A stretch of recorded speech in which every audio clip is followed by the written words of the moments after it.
আমার কাছে ভাই সস্তা জিনিসও দামি, কারণ মধ্যবিত্ত আমি। মধ্যবিত্তের যন্ত্রণা বুঝো, যারা মধ্যবিত্ত অগজায় দিকে যন্ত্রণাটা কত বড় বা কতটা ভয়ঙ্কর। যেরকম আমি ভাই, আমি চাইলেই কোনো কিছু করতে পারি না। আমার 10টা বন্ধু বান্ধব ভাই চা খাইতেছে, আমি চাইলেই মনে করেন যে ভাই বিলটা দিতে পারি না, বা আমি কইতেও পারি না যে চা খা। এক জায়গায় আমার 10টা বন্ধু বান্ধব ঘুরবার যেতে আছে, সেটা যে কোনো জায়গায় আমি চাইলেই ভাই যাইতে পারি না।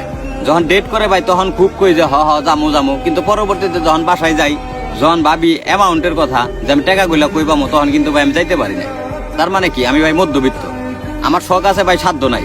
মানে আমারও অনেক ইচ্ছা করে ভাই আমি একটা ভালো হোন্ডা কিনুম, ভালো বন্ধু বান্ধব ঘোরাফেরা করুম, বা আমি একটা সুন্দর গেট আপ নিম, সুন্দর ড্রেস আপ করে ঘুরুম, কিন্তু ভাই ওই সামর্থ্যটা হয় না।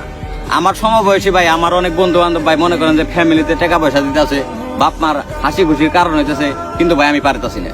কারণ হচ্ছে ভাই মধ্যবিত্ত, আমি এখনো ভাই কোনো লাইনে যেতে পারি নাই। ইচ্ছা তো ভাই আছে অনেক, যে সামনে ভালো কিছু করুম, বা এই যে মধ্যবিত্তর যে যন্ত্রণাটা, এটা ভাই যারা মধ্যবিত্ত একমাত্র ওরাই বুঝবো।